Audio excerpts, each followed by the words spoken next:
Once again, back into the deep, back into the insanity portal, back to the shadow summon, and we have a crazy looking, weird, freaky princess of a hero that is apparently going to be featured in the portal. So of course we're going to have a closer look at her today. She looks quite swanky for one of these heroes. Like she's probably just stepped out right out of the ball, the masquerade ball, and into the depths of freaking insanity, basically. So don't know what her name is from this card, but we're going to jump into the portal right now. We're going to take a closer look at our newest insanity hero. So here she is. Her name is Hysteria. I love the name. That's fantastic. She is, interestingly enough, she's of the cultist family. So she's one of the evil ones. So her, Mr. Asskettle, we're getting some that are in this family that are not kind of completely overtaken. Okay, he is also. Like they're kind of, all of them kind of humanoid. Actually, I was going to say that and then I saw Zavinia. But anyways, she is of the cultist family. She is an ice hero. So the cultist family, they get a bonus from one hero upwards. It's 20 to 40% defense and 20 to 40% health, depending on how many of these heroes you have on your team, of course. And they get additional perks in the Shadows of the Deep event. So yeah, no other passives for these heroes at the moment. So like, I'm just double checking, but yeah, they don't have any passives. So there is always room for that in the future. But for now, nothing. She gets the damage reduction ether talent. So at the start of the battle, all damage she receives is reduced by 10% for 6 turns. So yeah, really good. As far as the family bonus, it's just a straight up stat boost. And then the damage reduction's nice. 1188 on the team power. So very strong hero. 1159 attack, 1219 defense, and 2259 health. So she's a bit more defensive, just from the looks of her stats over here. But I mean, with limit breaks and emblems, it's really not going to matter because she's just going to skyrocket through the roof, and nobody's going to be able to kill her because her stats are too good.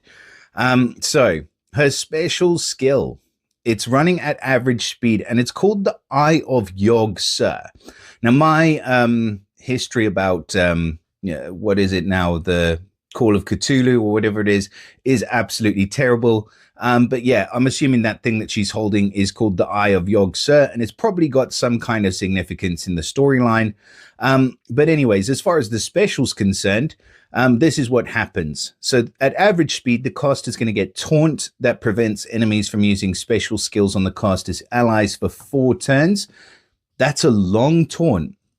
I don't know if that's in line with the costume for Krampus. I think it is just about the same as Krampus' costume. For the next 4 turns, the caster inflicts 10 insanity on all enemies. Okay, so that's a total of 40 insanity over 4 turns. And then it says each time the cast is hit. Okay, so it's 10 insanity each time the cast is hit. So she's got taunt. So that means that unless you dispel it, you're just going to be hitting her. Every time you hit her, you're getting 10 insanity. That's quite good. And it will, I'm assuming it will apply. Says, let's just read the rest of it. The effect is triggered when the enemy deals damage through special skills tiles, and normal attacks are limited to once per turn. Okay, so not quite as good as I initially thought, because I thought if you throw 3 tiles into her, you're getting 30 insanity. And that puts you that much closer to reverse casting your special skill. For those of you who don't already know by now about insanity, there is a whole long description here that you can read. But basically, insanity, like it says, adds a chance of reversing the targeting of your special skill. When insanity gets up to 100, it automatically reverse casts the special skill. So it starts, it could be 5 or 10 insanity. It builds up over time.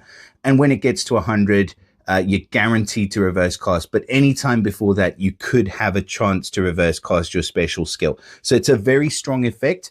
It's extremely difficult to deal with in practice. So like with this one, the last point where it says inflicts 55 insanity on the caster, basically she's then screwed, because the next time she casts her special, it's going to cost well, more than likely, like more than 1 in 2 chance it's going to cast on the opposition team. So that's the thing for me that I don't like about these insanity heroes, the cultists and the investigators, is that you just don't know. Like, you could be the cause of your own demise. You could be the cause of you losing the battle. And I kind of hate that.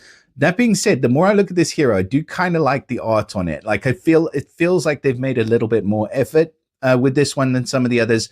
I freaking hope that they haven't just transferred her from freaking puzzle combat into Empires and Puzzles. Please, I don't even want to know. Honestly, I'll just get annoyed. But yeah, I hope they haven't. But it looks like they made a little bit more effort, which is good. The more effort on the art, on the cards, the better. Anyways, what do I think about this hero? So it's a taunt hero, which is cool. I mean, taunt is always a valuable skill. Everybody needs a taunt hero. If you don't have one, definitely max one out. Now, I don't have Krampus maxed in my roster because I'm kind of waiting on the costume, but I do have him. Let's just go rarity. Okay. Right, he's going to be somewhere.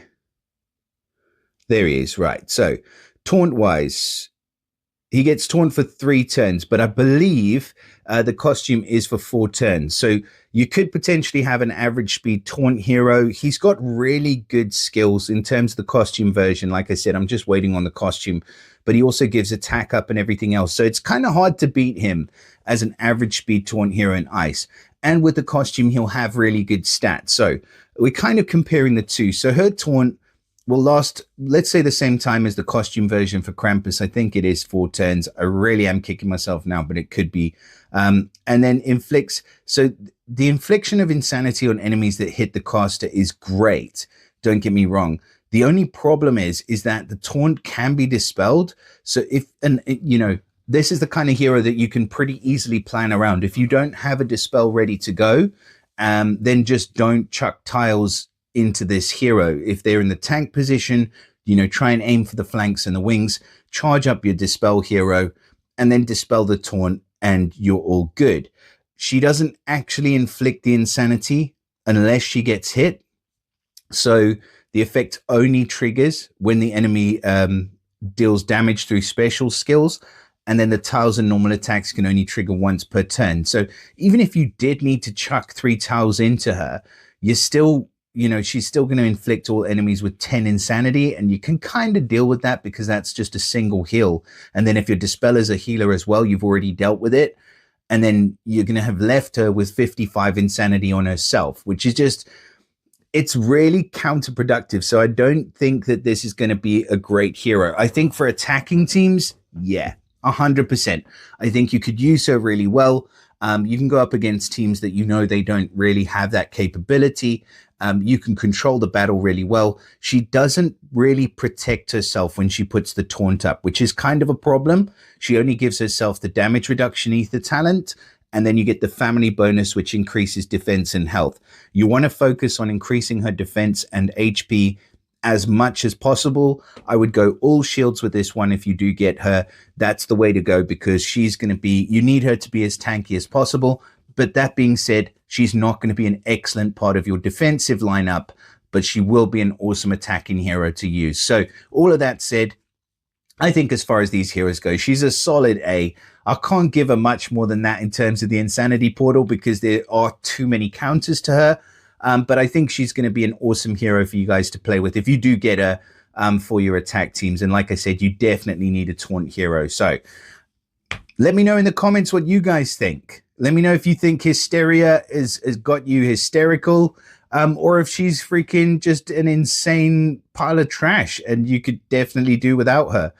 Personally, like I said, I think she's pretty average, pretty run of the mill, but I do like the skill for attacking teams. So let me know in the comments what you guys think. Do drop us a like and subscribe to the channel if you're not subscribed already. Share it with your mother, and I'll see you again in the next video. Bye for now.